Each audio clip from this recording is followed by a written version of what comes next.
Ang ikalawang sulat ni Pablo sa mga taga-Korinto. Unang kabanata. Mula kay Pablo na hinirang ng Diyos upang maging apostol ni Kristo Jesus, at mula rin sa ating kapatid na si Timoteo, para sa iglesia ng Diyos sa Korinto at sa mga hinirang ng Diyos na nasa buong Akaya. Sumainyo nawa ang pagpapala at kapayapaang mula sa Diyos na ating Ama at sa Panginoong Hesukristo. Purihin natin ang Diyos at Ama ng ating Panginoong Hesukristo, ang mahabaging Ama at Diyos na pinagmumula ng lahat ng kaaliwan. Inaaliw niya tayo sa ating mga kapighatian upang sa pamamagitan ng kaaliwang tinanggap natin sa Kanya ay makatulong naman tayo sa mga namimighati. Kung paanong kami nakakabahagi sa maraming paghihirap ni Kristo, may bahagi rin kami sa kaaliwang mula sa Diyos sa pamamagitan ni Kristo. Kung naghihirap man kami, ito'y sa ikaaliw at ikaliligtas ninyo. Kapag naaaliw kami, kayo ba'y naaaliw rin at lumalakas upang inyong matiis ang mga kapighatiang dinaranas ninyo tulad namin. Kaya't matibay ang aming pag-asa para sa inyo, sapagkat alam namin kung paanong kahati kayo sa aming kahirapan, magiging kahati rin kayo sa aming kaaliwan. Mga kapatid, ibig naming malaman ninyo ang mga kapighati ang dinanas namin sa Asya. Napakabigat ng aming dinanas. Ano pat akala namin ay mamamatay na kami? Para kaming nahatulan ng kamatayan. Nangyari yon upang huwag kaming manalig sa aming sarili, kundi sa Diyos na muling bumubuhay sa mga patay. Iniligtas niya kami sa malagim na kamatayan at patuloy na ililigtas. Kami umaasa na patuloy niya kaming ililigtas sa tulong ng inyong mga panalangin. Sa gayon, marami ang magpapasalamat sa Kanya dahil sa pagpapala niya sa amin bilang tugon sa panalangin ng marami. Ito ang aming ipinagmamalaki at pinapatunayan naman ang aming budhi. Tapat at walang pagkukunwari ang aming pakikitungo sa lahat, lalo na sa inyo. Nagawa namin ito sa tulong ng Diyos at hindi sa pamamagitan ng karunungan ng tao. Ang isinulat namin sa inyo, yun lamang kaya ninyong basahin at unawain. Gayunpaman, hindi pa rin ninyo kami maunawaan ng lubos. Umaasa kung mauunawaan din ninyo kami, upang sa araw ng Panginoong Hesus, ipagmamalaki ninyo kami kung paanong ipagmamalaki rin namin kayo. Dahil sa natitiyak ko ito, binala kong pumunta muna dyan upang mag-ibayo ang inyong kasiyahan. Binala kong dumaan muna dyan pagpunta ko sa Macedonia, at dumaan uli pagbabalik ko galing doon upang matulungan ninyo ako sa pagpunta ko sa Judea. Ako ba'y nagdadalawang isip ng balaking ko ito?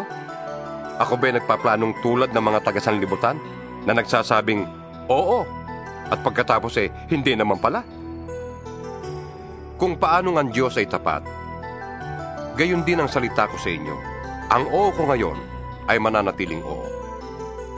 Ang anak ng Diyos na si Hesukristo na ipinangaral namin ni Silvano at Timoteo ay hindi oo at hindi. Dahil lagi siyang oo, sapagkat siya ang katuparan ng lahat ng pangako ng Diyos. Dahil sa Kanya, nakakasagot tayo ng amen sa ikaluluwalhati ng Diyos. Ang Diyos ang nagpapatibay sa amin at sa inyo sa pamamagitan ng pakikipag-isa kay Kristo. At siya rin ang humirang sa amin. Nilagyan niya kami ng Kanyang tatak at pinagkalooban ng Kanyang Espiritu bilang patunay na tutuparin niya ang Kanyang mga ipinangako. Saksi ko ang Diyos. Alam niya ang laman ng aking puso. Hindi muna ako pumunta riyan sa Korinto sapagkat kayo rin ang inaalala ko.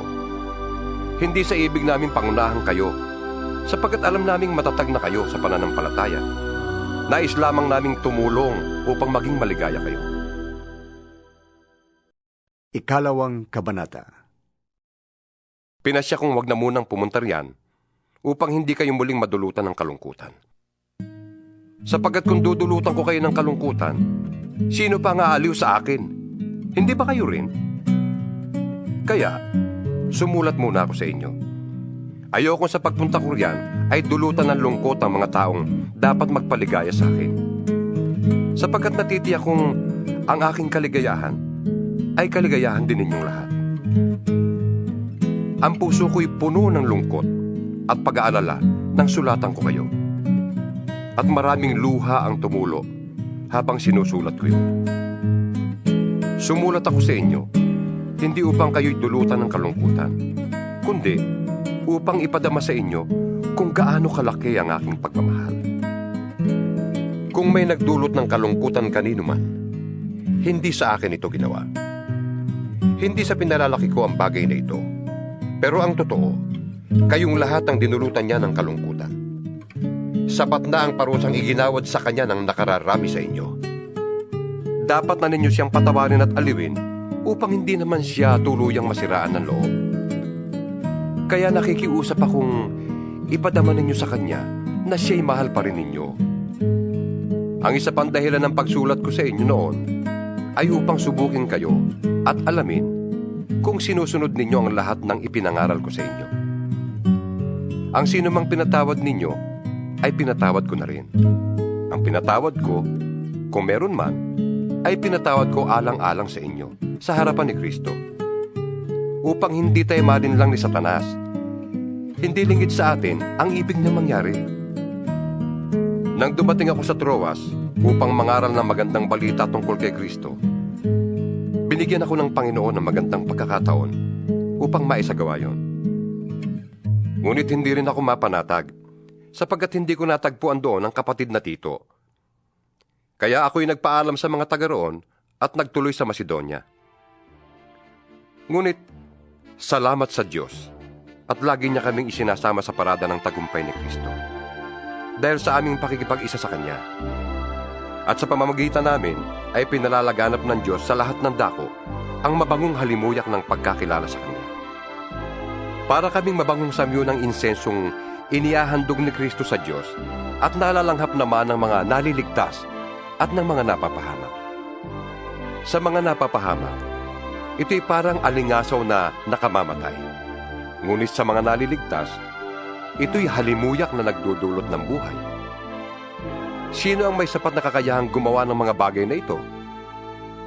Hindi kami katulad ng iba riyan na kinakalakal ang salita ng Diyos. Sa halip, bilang sugo ng Diyos at lingkod ni Kristo, buong katapatang ipinapangaral namin ito. Ikatlong kabanata. Akala ba ninyo'y pinupuri na naman namin ang aming sarili? Kami ba'y tulad ng iba na nangangailangan pa ng rekomendasyon para sa inyo o mula sa inyo? Kayo na mismo ang aming rekomendasyon. Kayo na nakasulat sa aming puso at makikilala at mababasa ng lahat. Maliwanag na kayo ang sulat ni Kristo. Ang sulat na ipinadala niya sa pamamagitan namin, hindi nakasulat sa tinta, kundi isinulat ng Espiritu ng Diyos na buhay. At hindi sa mga tapis na bato, kundi sa puso ng mga tao. Nasasabi namin ito dahil sa aming pagtitiwala sa Diyos sa pamamagitan ni Kristo. Kung sa aming sarili lamang, ay wala kaming kakayahang gawin ito. Ang Diyos ang nagkakaloob nito sa amin. Niloob niyang kami maging lingkod ng bagong tipan. Isang tipang hindi nababatay sa kautosang nakasulat, kundi sa Espiritu. Sapagat ang kautosang nakasulat ay nagdudulot ng kamatayan. Ngunit ang Espiritu'y nagbibigay buhay. Nang ibigay ang kautosang nakaukit sa mga tapyas ng bato, nahayag ang kalwalhatian ng Diyos. Ano pat hindi matingnan ng mga Israelita ang mukha ni Moises, kahit na ang liwanag na yun sa mukha niya ay nawawala. Kung ang paglilingkod na batay sa kautosang nakaukit sa bato at nagdadala ng kamatayan ay dumating na may kalakip na gayong kalwalhatian, gaano pa kaya ang paglilingkod ayon sa Espiritu?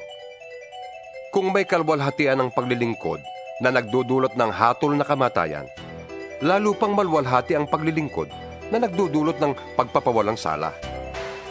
Dahil dito, masasabi nating ang dating kalwalhatian ay wala na, sapagkat napalitan ng higit na malwalhati. Kung may kalwalhatian ang lumilipas, lalong higit ang kalwalhatian nang nananatili magpakailanman. Dahil sa pag-asa namin yan, malakas ang aming loob. Hindi kami tulad ni Moises na nagtalukbong ng mukha para hindi makita ng mga Israelita ang paglipas ng kalwalhatiang yon. Ngunit naging matigas ang kanilang ulo. Kaya't hanggang ngayon nananatili ang talukbong na yon habang binabasa nila ang lumang tipan. Maaalis lamang ang talukbong na yon sa pakikipag-isa kay Kristo. Hanggang ngayon, may talukbong pa ang kanilang isip tuwing babasahin nila ang mga aklat ni Moises. Ngunit kapag lumapit ang tao sa Panginoon, naaalis ang talukbong. Ang Panginoong binabanggit dito ay ang Espiritu. At kung nasaan ang Espiritu ng Panginoon, mayroon doong kalayaan. At ngayong naalis na ang talukbong, nagniningning sa ating mga mukha ang kalwalhatian ng Panginoon. At ang kaningningang yan na nagmumula sa Panginoon na siyang Espiritu ang magbabago ng ating anyo upang lalong maging maningning hanggang maging kalarawan niya. Ika-4 na kabanata. Dahil sa habag ng Diyos, ibinigay niya sa amin ang ministeryong ito, kaya't hindi humihina ang aming loob. Tinaligdan namin ang lahat ng lihim at kahiyahiyang gawain. Hindi kami nanloloko ng mga tao. At hindi namin pinipilipit ang salita ng Diyos. Sa halip, hayagan naming ipinapangaral ang katotohanan. At ito'y alam ng Diyos. Kaya't handa kaming pahatol kanino man. Kung may kalabuan pa ang magandang balitang ipinapahayag namin, ito'y may kalabuan lamang sa mga napapahamak. Hindi sila sumasampalataya sapagkat ang kanilang isip ay binulag ng Diyos ng kasamaan sa daigdig na ito, upang hindi nila makita ang liwanag na magandang balita tungkol sa kalwalhatian ni Kristo na siyang larawan ng Diyos. Hindi namin ipinapangaral ang aming sarili, kundi si Kristo Jesus bilang Panginoon. At kami ay lingkod ninyo alang-alang kay Jesus. Sapagkat ang Diyos na nagsabing, mula sa kadiliman ay sisilang ang liwanag, ay siya ring nagbigay liwanag sa aming isip upang makilala namin ang kadakilaan ng Diyos na nahahayag sa mukha ni Kristo. Ngunit kaming pinagkalooban ng kayamanang espiritual na ito ay hamak na sisidlan lamang tulad ng mga palayok, upang ipakilalang ang dakilang kapangyarihang ito ay sa Diyos at hindi sa amin. Ginigipit kami sa magkabi-kabila, ngunit di nalulupig. Kung minsan nag-aalinlangan kami, ngunit di nawawala ng pag-asa. Pinag-uusig kami, ngunit hindi kami pinababayaan ng Panginoon. Napapabagsak kami, ngunit di tuluyang napapatay. Lagi kong taglay sa aking katawan ang kamatayan ni Jesus, upang sa pamamagitan ng katawan ko'y mahayag ang kanyang buhay. Habang kami ay nabubuhay, lagi kaming nabibingit sa kamatayan, alang-alang kay Kristo, upang sa aming katawang may kamatayan, ay mahayag ang kanyang buhay.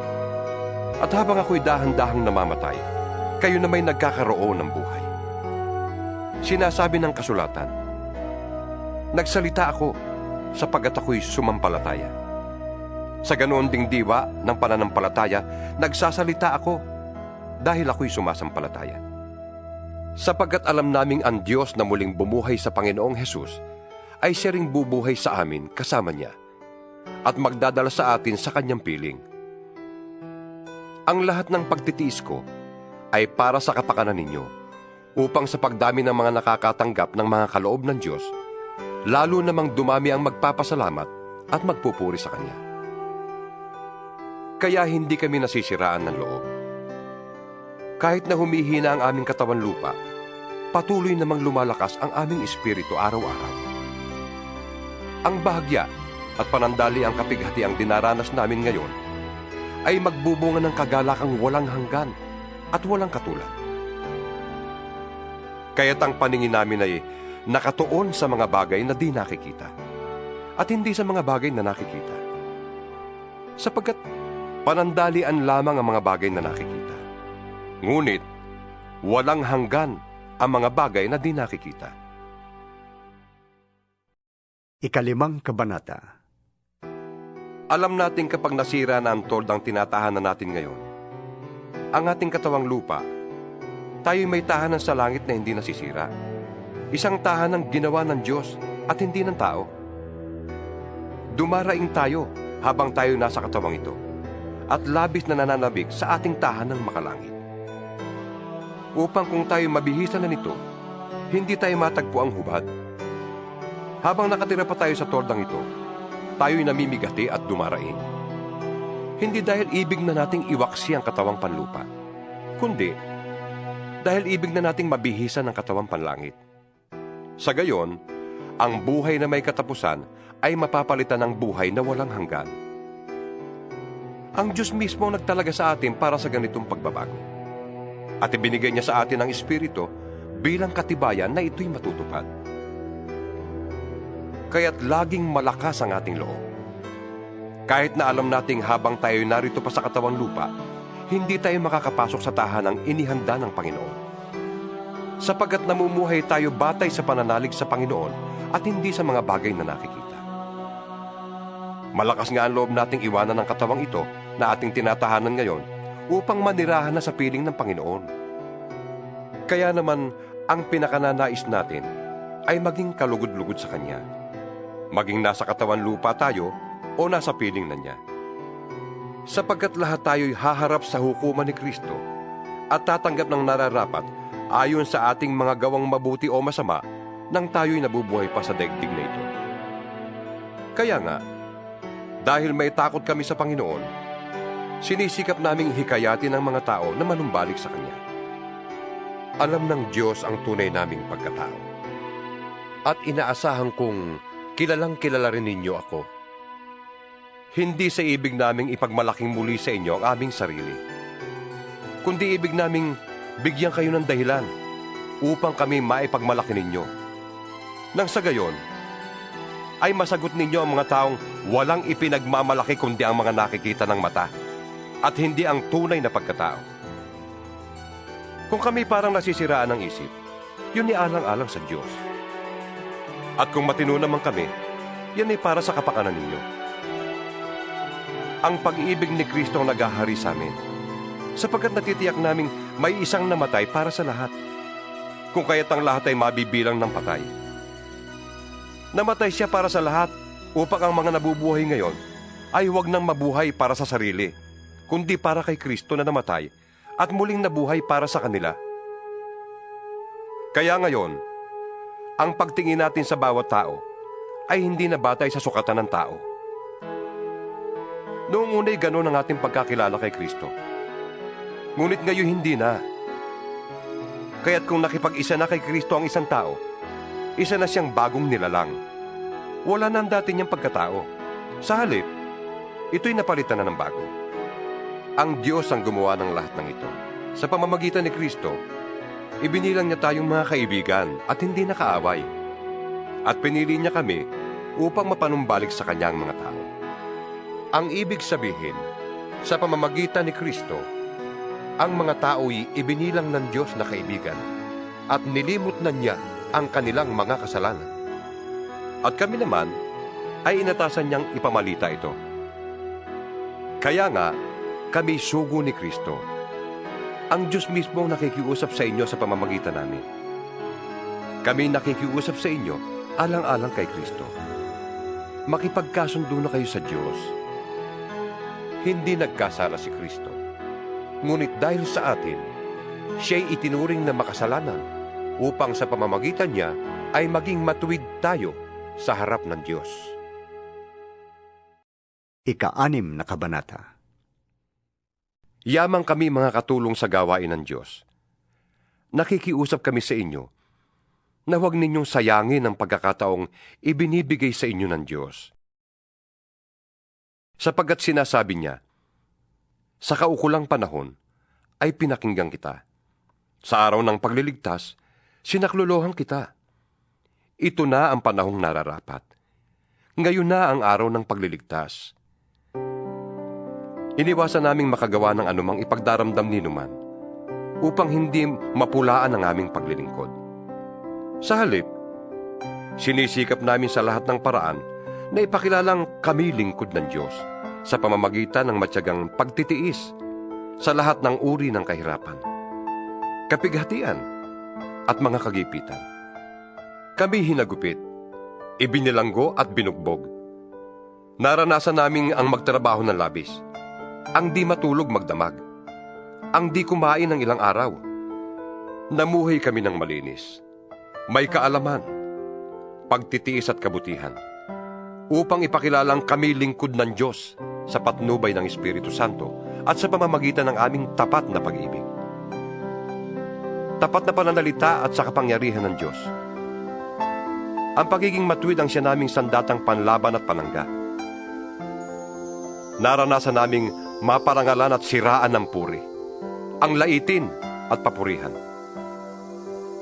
Kami itinuring na sinungaling, gayong totoo naman ang aming sinasabi. Itinuturing na di kilala, gayong kami kilalang kilala. Itinuturing na mamamatay na, ngunit buhay naman. Pinaparusahan kami, subalit hindi kami namamatay. Inari kaming hapis na hapis, ngunit laging nagagala. Mukhang naghihirap, ngunit pinapayaman namin ang marami. Parang walang-wala, ngunit sagana sa lahat ng bagay. Tapatan ang pagsasalita namin sa inyo, mga taga-Korinto. Ipinakita namin ang aming pag-ibig sa inyo. Hindi namin isinara ang aming puso sa inyo. Kayo nagsara ng inyong puso sa amin. Ako'y nagsasalitang tulad ng isang ama, kaya buksan naman ninyo sa amin ang inyong puso, tulad ng ginagawa namin sa inyo. Huwag kayong makisama sa mga di sumasampalataya. Maaari bang magsama ang katwiran at ang kalikuan? O kaya'y ang liwanag at ang kadiliman? Maaari bang magkasundo si Kristo at si Belial? Ano ang kaugnayan ng sumasampalataya sa di sumasampalataya? O ng templo ng Diyos sa Diyos-Diyosan ng mga pagano? Tayo ang templo ng Diyos na buhay. Siya na rin ang may sabi, mananatili ako at mamumuhay sa piling nila. Ako ang magiging Diyos nila, at sila'y magiging bayang ko. Kaya't lumayo kayo sa kanila. Humiwalay kayo sa kanila, sabi ng Panginoon. Huwag kayong makisama sa anumang karumihan, at tatanggapin ko kayo. Ako ang magiging ama ninyo, at kayo'y magiging anak ko, sabi ng Panginoong makapangyarihan sa lahat. Ikapitong Kabanata. Mga minamahal, yamang ipinangako sa atin ang mga bagay na ito. Linisin natin ang ating sarili sa lahat ng nakapagpaparumi sa ating katawan at espiritu. Sikapin nating mamuhay ng may takot sa Diyos hanggang sa lubusan nating maialay sa Kanya ang ating sarili. Bigyan ninyo kami ng puwang sa inyong puso. Kailan may hindi namin pininsala, siniraan o dinaya ang sino man sa inyo. Sinasabi ko ito hindi upang hatulang kayo, sapagkat gaya ng sinabi ko, mahal na mahal namin kayo at magkasama tayo sa buhay at kamatayan. Lubos ang aking pagtitiwala sa inyo. Lagi ko kayong ipinagmamalaki. Sa kabila ng lahat naming tinitiis, ang nadarama ko'y kaaliwan. Nag-uumapaw sa puso ko ang kagalakan. Nang kami nasa Macedonia, hindi rin kami nakapagpahinga. Panay hirap ang aming naranasan. Labanan sa kabi-kabila at sindakang naghari sa aming puso. Ngunit ang mga nahahapis ay hindi pinapabayaan ng Diyos. Inaliw niya kami sa pagdating ni Tito. At hindi lamang ang pagdating niya ang nakaaliw sa amin, kundi ang kabutihang ginawa ninyo sa Kanya. Ibinalita niya ang inyong pananabik na ako'y makita. Ang inyong kalungkutan at pagmamalasakit sa akin, kaya't lalo akong nagalak. Hindi ko pinagsisisihan ang pagkasulat ko sa inyo, kahit na nalungkot kayo dahil dito. Nalungkot nga ako nang malaman kong nasaktan kayo ng kaunti dahil sa aking sulat. Ngayon ay nagagalak na ako, sapagkat ang kalungkutang iyon ang ginamit ng Diyos para akayin kayo na pagsisihan at talikdan ang inyong pagkakasala. Kaya't hindi kayo napasama dahil sa amin.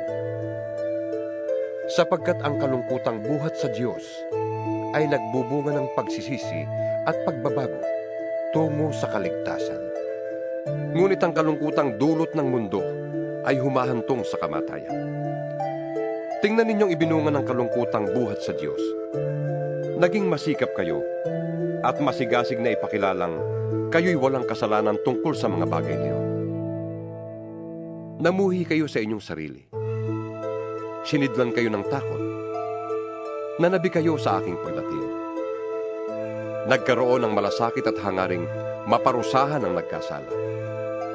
Ipinakita ninyo sa lahat ng paraan na kayo'y walang kinalaman sa mga bagay na iyon. Alam ng Diyos na ang pagsulat ko sa inyo ay hindi dahil sa taong nagkasala, ni sa taong ginawa ng kasalanan, kundi upang makita ninyo kung gaano ang inyong pagmamalasakit sa amin. Kaya ang ginawa ninyo ay nagdulot sa amin ng malaking kaaliwan. At nalubos ang aming kagalakan dahil sa kasiyahang nadama ni Tito sa inyong piling.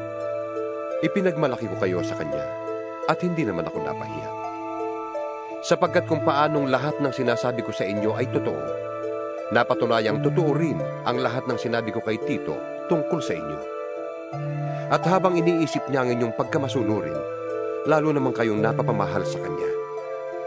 Hindi rin niya malimut-limutan ang magandang pagtanggap at paggalang ninyo sa kanya.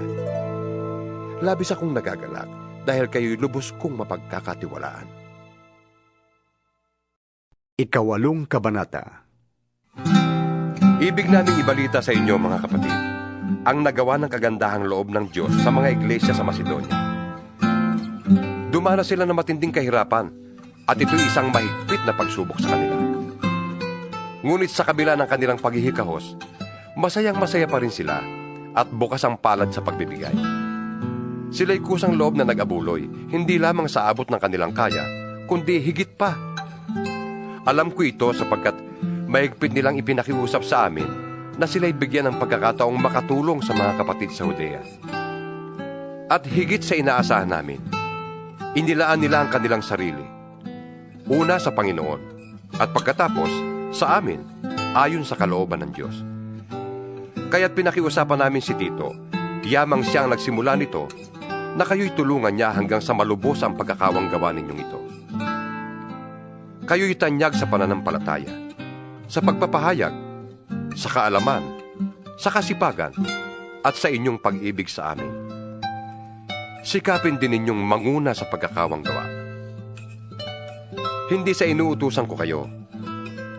Sinasabi ko lamang sa inyo ang ginagawang pagtulong ng iba upang masubok ang katapatan ng inyong pag-ibig. Hindi kaila sa inyo ang kagandahang loob ng ating Panginoong Hesukristo. Kahit na mayaman, nagpakadukha siya upang mapayamang kayo sa pamamagitan ng kanyang pagiging dukha. Kaya ito ang payo ko. Ipagpatuloy ninyo ang inyong pangungulekta na sinimula noon pang 1 taon. Kayong nanguna, hindi lamang sa pagsasagawa nito, kundi maging sa pagbabalak. Kaya't ituloy na ninyo ito. Ang sigasig na ipinakita ninyo noon ay ipagpatuloy ninyo hanggang sa matapos. Magbigay kayo ayon sa inyong makakaya. Sapagkat kung bukal sa kalooban ng pagbibigay, tatanggapin ng Diyos ang inyong nakayanan. Hindi niya hinihintay na magbigay kayo ng hindi ninyo kaya. Hindi sa ibig kong guminhawang iba at mabigatan naman kayo. Masagana kayo ngayon. Marapat lamang na tulungan ninyo ang mga nangangailangan.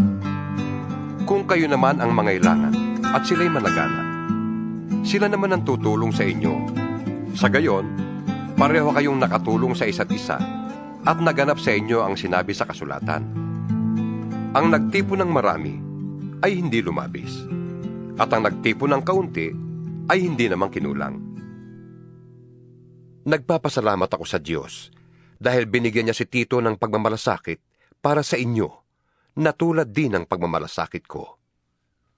Hindi lamang niya pinaunlakan ang aming pakiusap, kundi sa kagustuhang makatulong sa inyo, nagpresenta pang siya ang pupunta riyan. Pinasama namin sa kanya ang kapatid na kilala sa lahat ng iglesia dahil sa kanyang pangangaral na magandang balita.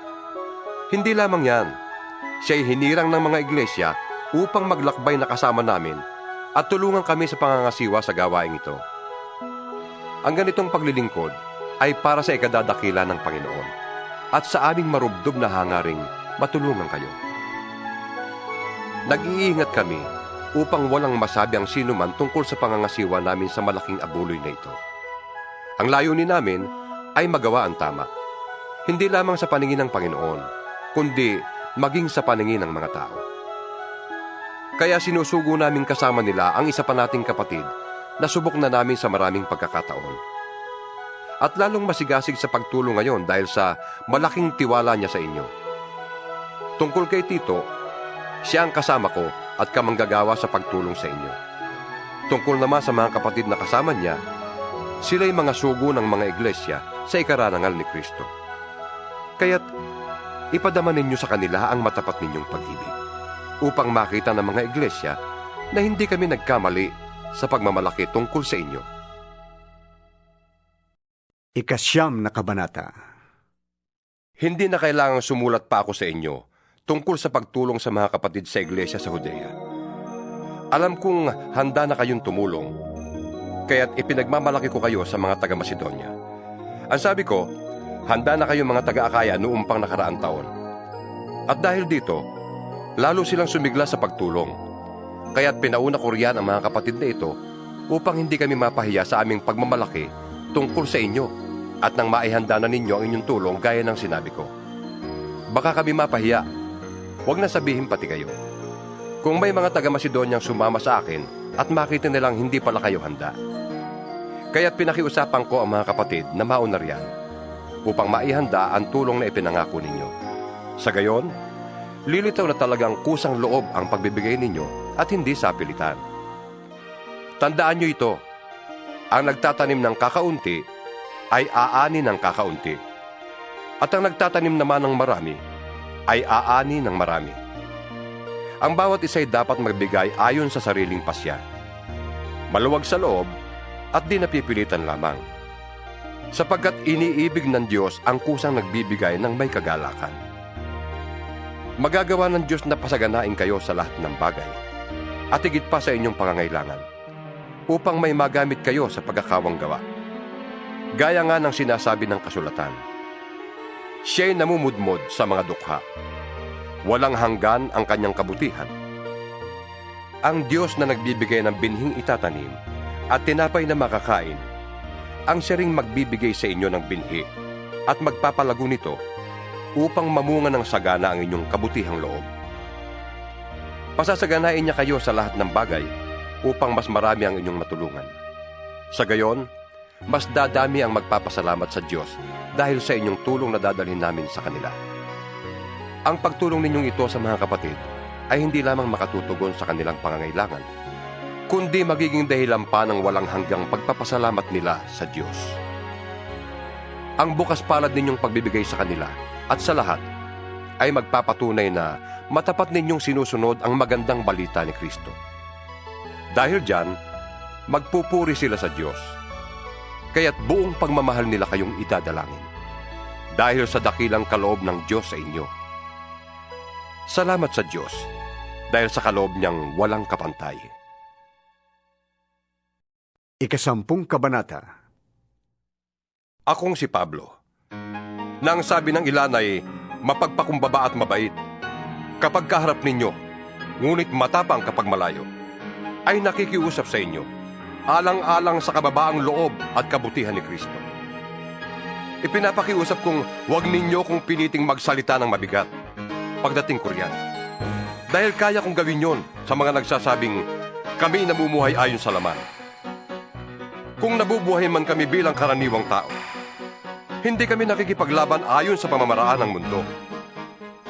Ang sandatang ginamit namin sa pakikipaglaban ay hindi sandatang makamundo, kundi ang kapangyarihan ng Diyos na nakakapagbabagsak ng mga kuta. Sinisira namin ang mga maling pangangatwiran. Sinusugpo namin ang lahat ng pagmamataas laban sa kaalaman tungkol sa Diyos. At binibihag namin ang lahat ng isipan upang matutong sumunod kay Kristo. At kung lubusan na kayong sumusunod, nakahanda kaming parusahan ang lahat ng sumusuway. Ang mga bagay na panlabas lamang ang tinitingnan ninyo. Kung naniniwala ang sinuman na siya'y nakipag-isa kay Kristo, isipin niyang kami man, tulad niya, ay nakipag-isa rin kay Kristo. Ipagmalaki ko man ang kapangyarihang ibinigay sa amin ng Diyos sa ikatitibay ninyo at hindi sa ikapapahamak. hindi ako mapapahiya. Huwag ninyong isiping pananakot lamang ang sulat ko sa inyo. Sinasabi ng ilan na sa sulat lamang ako matapang, sa harapan na may walang magawa. Dapat malaman ng mga taong nagsasabi ng ganyan, na kung ano ang sinasabi namin sa sulat ngayong malayo kami, ay siya rin namin gagawin kapag kaharap na ninyo kami. Hindi namin ipapantay o iahambing man lamang ang aming sarili sa ilang nagbubuhat ng sariling bangko. Napakahangal nila. Sila naglalagay ng sukatan at parisan ng kanilang sarili. Hindi kami lalampas sa hangganang ibinigay sa akin ng Diyos. Ang gawaing inilaan niya sa amin, kasama na ang pangangaral namin sa inyo. Hindi kami lumalampas ng hangganan nang kami pumunta dyan sa inyo. Kami ang unang pumaryan at nagdala sa inyo ng magandang balita tungkol kay Kristo. Hindi namin ipinagyayabang ang pinaghirapan ng iba. Umaasa kaming titibay ang inyong pananampalataya at dahil dyan ay lalawak ang aming gawain sa inyo. Ngunit hindi naman lalampas sa hangganang inilagay ng Diyos. Pagkatapos, maipapangaral naman namin ang magandang balita sa ibang mga lupain at hindi namin aangkinin ang ginawa ng iba. Tulad ng sinasabi sa kasulatan, kung may gustong ipagmalaki ang sinuman, ang ginawa ng Panginoon ang kanyang ipagmalaki. Ang pinaparangalan ng Panginoon ay ang mga taong karapat-dapat sa kanyang kalooban at hindi ang pumupuri sa sarili. 11 kabanata. Ipagpaumanhin ninyo kung ako'y nag-uugaling hangal. Ang pagmamalasakit ko sa inyo'y katulad ng pagmamalasakit ng Diyos. Ang katulad ninyo ay isang malinis na dalagang ipinakipagtipan ko sa isang lalaki. Walang iba kundi si Kristo. Ngunit, nag-aalala akong baka malaso ng inyong isipan at mailayo kayo sa tapat at dalisay na pananalig kay Kristo. Tulad ni Eva, nanalin lang ng ahas. Sapagkat malugod ninyong tinatanggap ang sinumang dumarating at nangangaral ng ibang Jesus kaysa sa ipinangaral namin. Tinatanggap ninyong espiritu at aral na iba sa itinuro namin sa inyo. Palagay ko na may hindi ako pauhuli sa magagaling na mga apostol na yan. Maaaring hindi ako mahusay magsalita, ngunit hindi naman kapos sa kaalaman. Ipinakilala ko ito sa inyo sa lahat ng pagkakataon. Ipinangaral ko sa inyo ang magandang balita, ngunit hindi ako humingi ng kabayaran. Ako'y nagpakababa upang maitaas kayo. Masasabi bang kasalanan ang ginawa kong ito? Ibang iglesia ang nagbibigay sa akin ng mga kailangan ko noong ako'y naglilingkod sa inyo. Parang inaagawan ko sila. Matulungan lamang kayo. At nang ako'y kapusin dyan, hindi ako nakabigat kanino man sa inyo, sapagkat dinalhan ako ng tulong ng mga kapatid sa Macedonia. Mulat sa pulay, iniwasan kong makabigat sa inyo sa anumang paraan. At yan ang gagawin ko habang panahon. Habang ang katotohanan ni Kristo ay nasa akin, hindi ako titigil sa pagmamalaking ito kahit saan dyan sa Akaya. Bakit ko ginagawa ito? Dahil ba sa di ko kayo mahal? Alam ng Diyos, mahal ko kayo.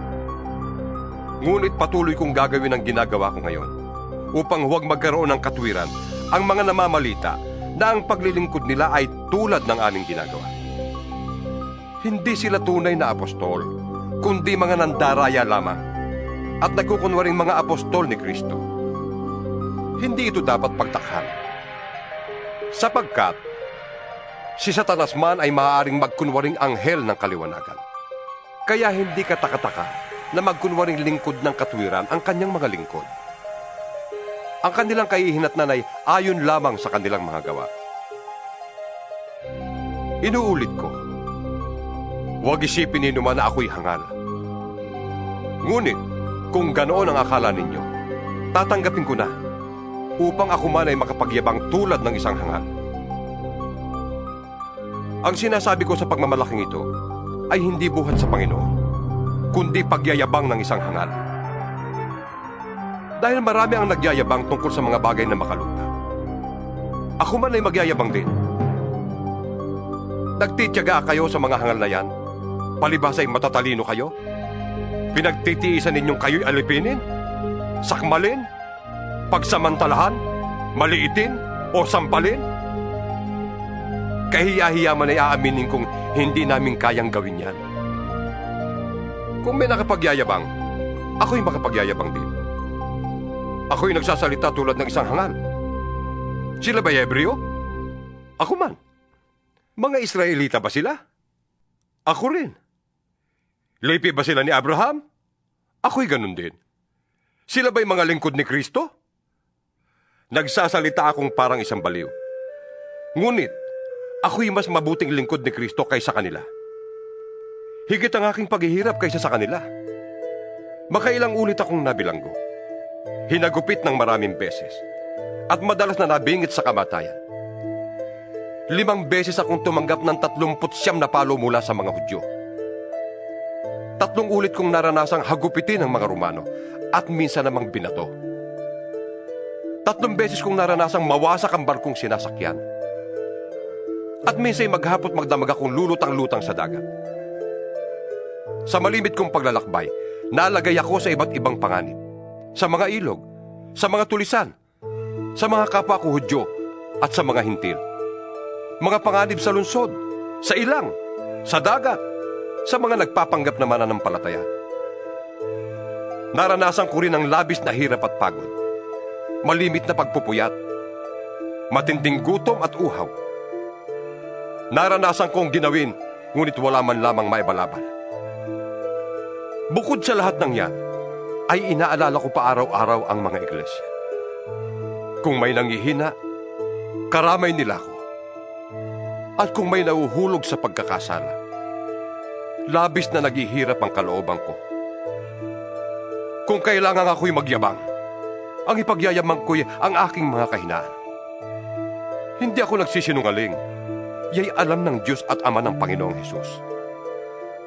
Purihin siya magpakailanman.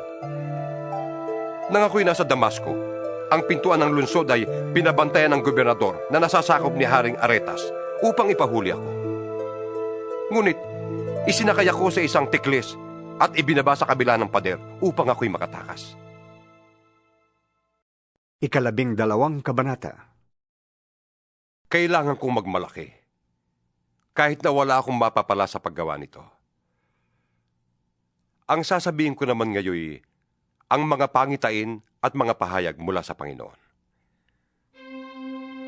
May kilala akong isang Kristiyano na dinala sa 3 langit. 14 na taon na ang nakakalipas. Hindi ko lang matiyak kung iyo'y isang pangitain lamang o tunay na pangyayari. Ang Diyos lamang ang nakakaalam. Inuulit ko, siya'y dinala sa paraiso. At tulad ng sabi ko, ang Diyos lamang ang nakakaalam kung ito nga'y isang pangitain o tunay na pangyayari. Ang Diyos lamang ang nakakaalam.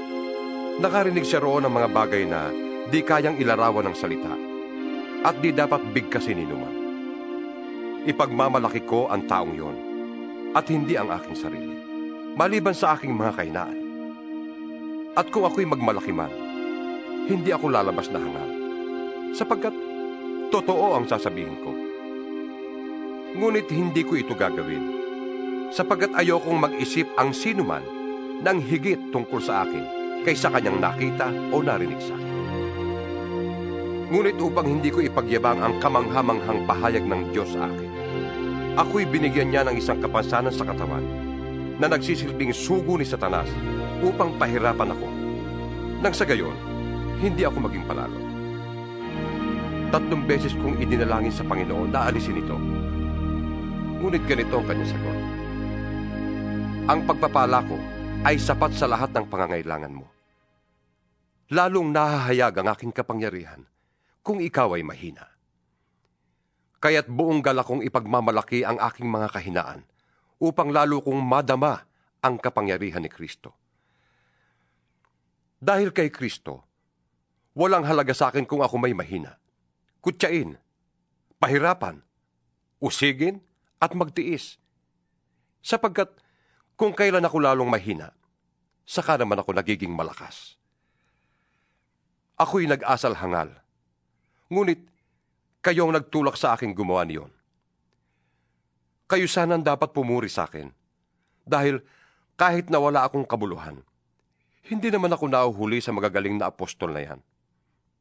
Buong tiyaga kong pinatotohanan sa inyo na ako'y isang tunay na apostol sa pamamagitan ng mga himala at iba pang mga kamangha-manghang bagay. Paano nakalamang sa inyo ang ibang mga iglesia? Hindi sila nakalamang. Liban sa pangyayaring hindi ako humingi sa inyo ng kahit ano. Ipagpatawad ninyo kung iyon ay isang pagkukulang. Ito ang ikatlong pagpunta ko riyan, at hindi ako makakabigat sa inyo. Kayo ang nais ko, hindi ang inyong ari-arian. Ang mga magulang ang dapat mag-impok para sa mga anak, at hindi ang mga anak para sa mga magulang. At ikaliligaya kong gugulin ang lahat at ihandog pati ang aking buhay para sa inyong kapakanan. Dahil ba sa kayo'y minahal ko ng labis, kaya kaunti ang pagmamahal ninyo sa akin? Alam ninyong hindi ako nakabigat kanino man sa inyo. Subalit sinasabi ng ilan na ako'y tuso at nandaraya lamang sa inyo. Bakit? Pinagsamantalahan ko ba ang inyong kabutihan sa pamamagitan ng mga sinugo ko riyan? Pinakiusapan ko si Tito na pumunta riyan at pinasama ko sa kanya ang isang kapatid. Si Tito ba'y nagsamantala sa inyo? Hindi ba't namuhay kami ayon sa iisang espiritu at iisa ang aming pamamaraan? Akala ba ninyo ipinagtatanggol namin ang aming sarili? Hindi. Nagsasalita kami sa harapan ng Diyos ayon sa nais ni Kristo. Mga minamahal, lahat ng ginagawa namin ay para sa ikabubuti ninyo. Nangangamba akong baka pagpunta ko riyan ay may makita ako sa inyong di ko gusto at kayo naman ay may makita sa akin na di ninyo gusto. Baka ang matagpuan ko'y pag-aaway-away, pag-iinggitan, pag-aalitan, pagmamaramot, pagsisiraan, pagtsitsismisan, pagmamataas, at kaguluhan. Nangangamba ako na pagpunta kong muli riyan, hiyain ako ng aking Diyos sa harapan ninyo. At itatangis ko ang karumihan, pakikiapid, at kahalayang hindi pa ninyo pinagsisihat tinatalikdan. 13 kabanata. Ito ang ikatlong pagpunta ko riyan. Ang anumang sumbong ay kailangang patunayan ng 2 o 3 saksi, gaya ng sinasabi ng kasulatan. Ngayong ako'y malayo, inuulit ko sa mga nagkasala. At sa iba pa, ang sinabi ko noong pangalawang dalaw ko. Wala nang patapatawad pagdating ko diyan. Gagawin ko ito upang patunayan sa inyong si Kristo ay nagsasalita sa pamamagitan ko. Hindi siya mahina sa pakikitungo sa inyo, kundi makapangyarihan. Kahit na siya'y mahina ng ipako sa krus, nabubuhay siya ngayon sa kapangyarihan ng Diyos. Dahil sa pakikipag-isa namin sa Kanya, kami mahina rin. Ngunit, sa pakikitungo sa inyo, kami ay mabubuhay na kasama niya sa pamamagitan ng kapangyarihan ng Diyos. Subukin ninyo ang inyong mga sarili kung kayo'y namumuhay ayon sa pananampalataya. Suriin ninyo ang inyong sarili. Hindi ba ninyo nalalamang nasa inyo si Kristo Jesus? Maliban na lang kung kayo'y mga bigo sa pagsubok. Umaasa akong makikita rin ninyo na hindi kami bigo. Idinadalangin namin sa Diyos na sana'y huwag kayong gumawa ng masama. Hindi upang palabasin kami tama, kundi upang makagawa kayo ng mabuti. Kahit lumitaw na kami mali. Sapagkat hindi namin maaaring kalabanin ang katotohanan. Wala kaming magagawa kundi tanggapin ito. Kami nagagalak na maging mahihina kung kayo naman ay lalakas. Kaya, idinadalangin rin namin kayo'y maging ganap. Isinusulat ko ang mga bagay na ito habang ako'y wala pa riyan, upang pagdating ko ay hindi na kailangan pang magpakita ako ng pagsik sa paggamit ng kapangyarihang ibinigay sa akin ng Panginoon. Ang kapangyarihang ito'y ibinigay sa akin para sa ikatitibay, hindi para sa ikasisira ninyo. Hanggang dito na lamang mga kapatid, at paalam na sa inyo. Sikapin ninyong maging ganap at sundin ninyo ang mga payo ko. magkaisa kayo at mamuhay ng payapa. Sa gayon, sa inyo ang Diyos ng pag-ibig at kapayapaan. Magbatian kayo bilang magkakapatid kay Kristo. Kinukumusta kayo ng lahat ng mga kapatid sa iglesia. Naway sumainyong lahat ang pagpapala ng Panginoong Hesukristo, ang pag-ibig ng Diyos at ang pakikipag-isa ng Espiritu Santo.